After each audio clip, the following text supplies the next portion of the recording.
Welcome to TMZ Live. So we had our documentary air Friday night on Fox. It's on Hulu right now about Nick Reiner. And we told you on TMZ Live last week that the thing that may have taken him into this fatal spiral was that they changed his meds for a mental condition called schizoaffective disorder. They changed it about a month before Rob and Michelle were killed. And now we know why they changed it. This had been the big mystery. And the reason that they changed it, well, we unlocked this pretty late last week, right before the documentary went to air. Right. And we got to thank one person in particular, we got to thank for helping us unlock this, and that would be Dr. Drew. We had a conversation with him last week about this, and when we didn't know what it was. He gave us a couple of typical side effects: sexual dysfunction and weight gain. And we went back to our various sources, and we were able to confirm that it was indeed weight gain. That Nick Reiner apparently had complained that he had gained weight, which he had, by being on these drugs. Doctors accommodated him, changed the meds, and he went out of his head. Right. So now that we know what it is, we have a few more questions. So joining us once again, Dr. Drew, welcome back to TMZ Live. Charles, good to see you guys. Harvey?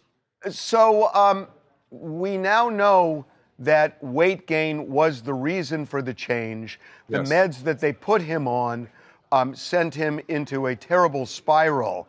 So given that it's one of the normal side effects to this, what should doctors have done? Should they have said, okay, we'll try something, or you're stable on the meds you're taking, you're going to have to deal with it? Well, fascinating question. Obviously, in retrospect, it was a bad choice, right? That's a very easy position for us to take now. But at the time, it is completely legitimate. You can't allow our medication to ruin a person's life, either their health, their physical health, because they're becoming obese, or their interpersonal lives because they have severe sexual dysfunction from the medicine. And they'll stop them on their own oftentimes because of these side effects. And that's often how people end up out on the street. But here's what's interesting. This is the part you've not brought up yet. I've been speaking to some, just coincidentally, I was talking with a young psychiatrist just out of training. And he said, you know, we are adding GLP-1s in almost immediately with some of these medicines to try to prevent this weight gain. We talked about that this morning. About whether or not, that was going to be the next question, whether that's something that you can take at the same time without other side effects. You can, well, as far as, again, that whole story has yet to be told. Trust me, there's side effects there that will be publicly known soon. But yes, there's nothing special about the setting of these psychiatric medications. And it does work, and it should be contemplated. And again, I'll remind you, it was a younger psychiatrist that told me this. Guys my age may not think about that.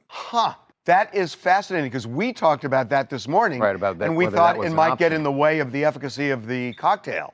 Apparently not. I have no direct experience with that. That's why we were talking about it, because there are certain meds you can almost all of them can cause weight gain, let's face it, but some really cause weight gain, and it's dangerous. It's not okay. And we have to do better. And the GLP-1s are, that is a perfect setting for it if it's going to work. In other words, we have a serious medical illness, schizoaffective disorder. We have medicine that could potentially precipitate another serious medical problem, obesity, diabetes, God knows what. And then you have the risk of the GLP-1s, which are well worth taking in that setting. So I think, Dr. Drew, when a lot of people heard this revelation that we found out that it was about weight gain behind the changing of the medications, I think for the average person, they think, well, that's a vain choice. Like, if you have to weigh the two things that are more important, the weight gain or being stable mentally, that why don't the doctors say, we understand you're uncomfortable with the weight gain and we'll address that, but right now we need to get the mental health side of this under control. Well, Charles, your point is well taken. And I would just say, historically, that's what we did. we would just say, you suck it up, which is really wrong. It's just Yeah. not right. And we can do better, and we should do better. And what we end up doing, usually it's the combo of sexual dysfunction and weight gain that really patients go, no, you have to change this. And we're sympathetic. We don't want to make them miserable. And usually there are ways to navigate that. Usually you can find something. It's really, again, the kind of violence that was on display here, to me, still reads methamphetamine. I keep saying that over and over again. It's not enough to have decompensated schizoaffective, the level of the violence. And when he was picked up, it's worth trying to understand, what part of town was he in? What was he doing there? Yeah. Was he near MacArthur Park? It was it was a down. drug den. It was a drug den. Guess what? That didn't start that night. that didn't start. Right. That's probably, he needed more and he went to get more. Probably. I don't have any direct knowledge of this, but it's methamphetamine is the drug of violence. And if you have schizoaffective on top of that, the violence can be extreme. Well, and he had used meth in the past. So a lot of people are commenting and wondering, when he starts spiraling, why didn't doctors put him back on the meds that kept him stable? We need more information to understand what happened there. We don't know, right? It could be a million reasons. He could have refused to see the doctors. He could have refused to follow the doctor's direction. He could have been out on drugs, and the doctors were saying, hey, you got to go in. We got to deal with this first. There's literally 100 things I can think of that could have been going on there. So that story will have to be told. I don't even want to speculate. There's so many possibilities. But is it common or something that happens sometimes that where patients, if the patient isn't forward because they're not under 24-hour care, they're not being watched all the time, if the patient doesn't share how they're feeling or these changes, sometimes I would imagine it's hard for doctors to know.